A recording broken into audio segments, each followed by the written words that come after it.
Hi there, Greg J. Priest here again with another txttools Tech Team preview. Try saying that 3 times fast. We hope you all like the compose page modifications that went live last week, and also the new conversation page. We've had some pretty good user feedback on those. As always, all your comments are welcome. Today I'd like to demonstrate an early prototype of a new feature that we're developing here at txttools Towers, and that's Unicode support.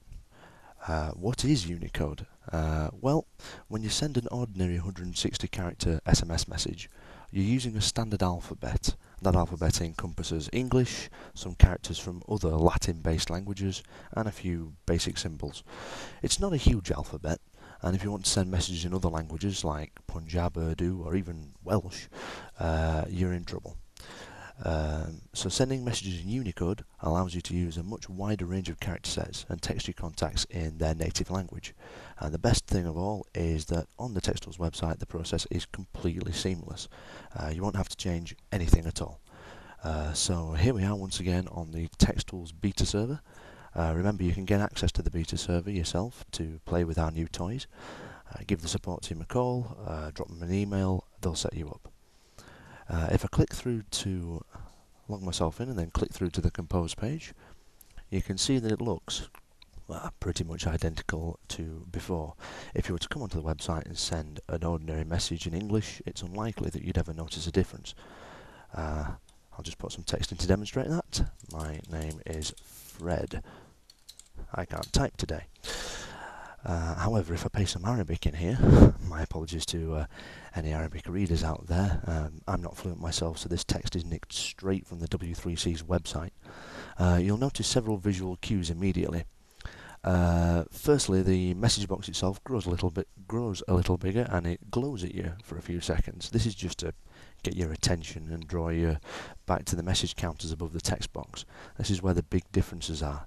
There are several caveats to sending messages in Unicode character set. The first, and arguably the most important, is that the message can only be a maximum of 70 characters long, as opposed to the usual 160. Obviously with txttools it is possible to send messages a lot longer than that. They're simply split down at send time.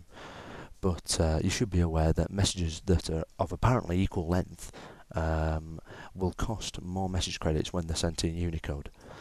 The second thing to be aware of is that the mobile phone you're sending to must support the Unicode character set or the subset of it that you're using at the time.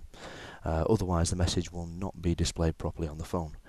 If you're sending international messages in a country's native language, say sending Urdu to Pakistan, then you should be absolutely fine because phones over there are very likely to support Urdu. Within the UK, many phones and smartphones now support advanced character sets. We've tested against the Linux-powered Nokia N900, for example. We've also tested this on the iPhone, obviously quite a popular one. It appears to work just fine. Phones powered by Android may be compatible depending on the image that's installed. And other lower end phones may be compatible again depending on how they've been set up. So the best thing to do is always check with your manufacturer or your network operator before attempting to utilize Unicode with your phone, just to make sure that it is compatible. Inbound Unicode messaging is also supported on the website, depending on the supplier of your inbound messaging number. This has actually been live for a while, but we didn't want to blow our trumpets about it until it was properly ready. This works in exactly the same way as any other inbound message. Simply appears in your inbox. You can see here I've already got some Arabic text showing in my inbox. Again, shamelessly stolen from the W3C's website. In addition to everything you see here, Unicode sending and receiving will be available via our various integration APIs. Any messages that you send that do not match the 7-bit alphabet will be automatically sent in Unicode unless you specify otherwise, using a new suppress Unicode tag. We won't actually call it that, it'll be something more accurate, but you get the idea. We should have documentation for the API changes available shortly, so any programmers or sysadmins out there who want to get a leg up on the new feature, they can do so. In terms of our own integrations that we've developed, the PHP API should be updated in time for Unicode going live, and we'll update our other integrations including Moodle and Blackboard and so on and so forth. We'll upgrade those as soon as possible after launch. The Unicode system is currently slated to go online on Monday the 28th of June 2010. So that's the Unicode feature. As you can see, it is nice and seamless. If you wish to use it, simply use the site as normal, and it'll make all the appropriate changes automatically. Just check with the support guys in advance, and they'll make sure that your account is using the right inbound and outbound to support Unicode. You have to be on certain routes.